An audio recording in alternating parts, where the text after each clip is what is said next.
আজকের জার্মানি ইউরোপের power house, পৃথিবীর চতুর্থ বৃহত্তম অর্থনীতি। মার্সিডিজ, বিএমডব্লিউ কিংবা অডির মতো ব্র্যান্ডগুলোর জন্মস্থান। টেকনোলজি আর ইঞ্জিনিয়ারিংয়ের দিকে যাদের কোনো প্রতিদ্বন্দ্বী নেই। কিন্তু আপনি কি জানেন, মাত্র ৮০ বছর আগে এই দেশটি পৃথিবীর মানচিত্র থেকে মুছে ফেলার উপক্রম হয়েছিল। ১৯৪৫ সাল। পুরো দেশটা ছিল ধ্বংসস্তূপ। না ছিল খাবার, না ছিল মাথা গোঁজার ঠাঁই। যেই দেশটি একসময় হিটলারের নেতৃত্বে পুরো পৃথিবী দখল করতে চেয়েছিল, সেই দেশটি যুদ্ধ শেষে পরিণত হয়েছিল এক মৃত্যুপুরীতে। কীভাবে এই ধ্বংসস্তূপ থেকে উঠে এলো আজকের এই শক্তিশালী জার্মানি? হিটলারের ভুল সিদ্ধান্ত, বিশ্বযুদ্ধ আর বার্লিন প্রাচীরের বিভাজন পেরিয়ে কীভাবে হয়ে উঠল তারা আজকের এই শক্তিশালী সুপার পাওয়ার। আজকের ভিডিওতে আমরা জানবো জার্মানির এই ফিনিক্স পাখির মতো উঠে দাঁড়ানোর ইতিহাস। গল্পের গভীরে যাওয়ার আগে আমাদের একটু পেছনে দেখাতে হবে। প্রথম বিশ্বযুদ্ধে হেরে যাওয়ার পর জার্মানি বা তৎকালীন ভাইমার রিপাবলিক ঋণে জর্জরিত ছিল। পরিস্থিতি এমন ছিল যে এক টুকরো রুটি কিন্তু এক বস্তা টাকা লাগত। ঠিক এই সুযোগটাই নিয়েছিলেন অ্যাডলফ হিটলার।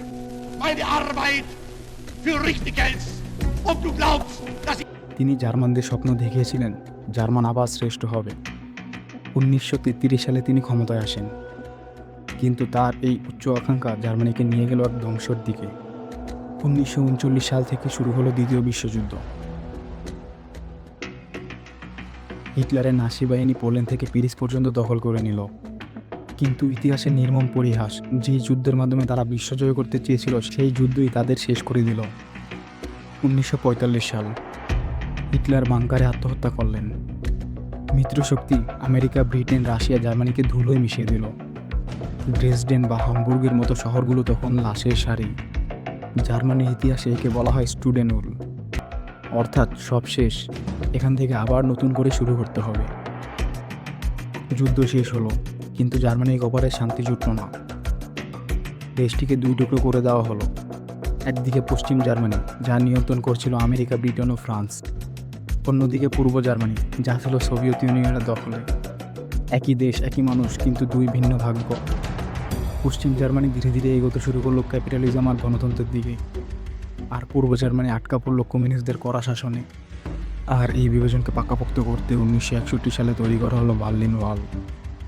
ভাবুন তো একবার, এক রাতের ব্যবধানে ভাই তার বোনের থেকে, মা তার সন্তান থেকে আলাদা হয়ে গেল শুধু একটা দেয়ালের কারণে। পূর্ব জার্মানি থেকে কেউ পালানোর চেষ্টা করলে তাকে গুলি করা হতো। দীর্ঘ ২৮ বছর এই দেয়ালটি ছিল জার্মানির বুকে চিরে থাকা এক গভীর ক্ষত। কিন্তু পশ্চিম জার্মানি যা করে দেখালো তা ইতিহাসে ইকোনমিক মিরাকেল নামে পরিচিত। প্রশ্ন হলো কিভাবে?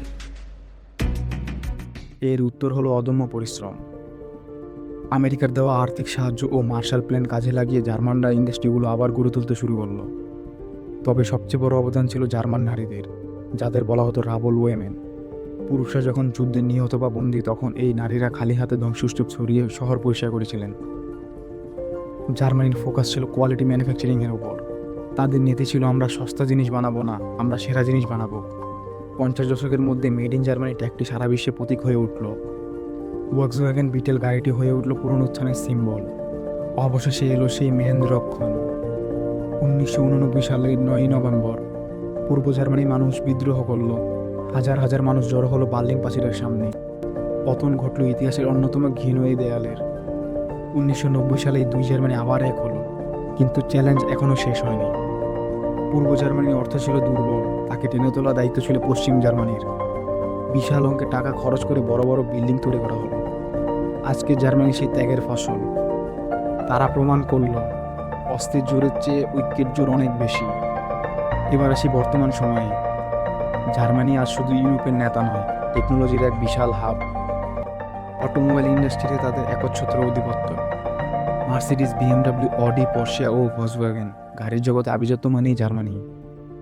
শুধু গাড়ি নয়, সিমেন্স এবং বশ এর মতো কোম্পানিগুলো বিশ্বের ইন্ডাস্ট্রিয়াল অটোমোশন এবং ইলেকট্রনিক্স খাত নিয়ন্ত্রণ করছে।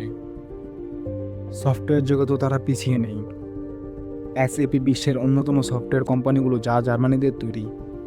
এছাড়া কেমিক্যাল জায়ান্ট বিএএসএফ এবং ফার্মাসিউটিক্যাল কোম্পানি বায়ার ও জার্মানিদের অর্থনীতির অন্যতম স্তম্ভ। তাদের এই সাফল্যের মূল চাবিকাঠি হলো তাদের শিক্ষা ব্যবস্থা এবং ভোকেশনাল ট্রেনিং, যা দক্ষ জনশক্তি তৈরি করেছে। যুদ্ধ, ধ্বংস, বিভাজন এবং সেখান থেকে বিশ্বের অন্যতম শক্তিশালী অর্থনীতি। জার্মানির এই পথ চলা আমাদের শেখায় যে ইচ্ছে থাকলে ধ্বংসস্তূপ থেকেও আকাশ ছোঁয়া সম্ভব। আপনার কাছে জার্মানির কোন বিষয়টি সবচেয়ে বেশি ভালো লাগে? তাদের গাড়ি, তাদের ফুটবল টিম নাকি তাদের ইতিহাস? কমেন্টে আমাদের জানান। ভিডিওটি ভালো লাগলে লাইক দিন এবং বন্ধুদের সাথে শেয়ার করুন। এমন আরও ঐতিহাসিক ডকুমেন্টারি দেখতে চাইলে আমাদের চ্যানেলটি সাবস্ক্রাইব করুন। ধন্যবাদ।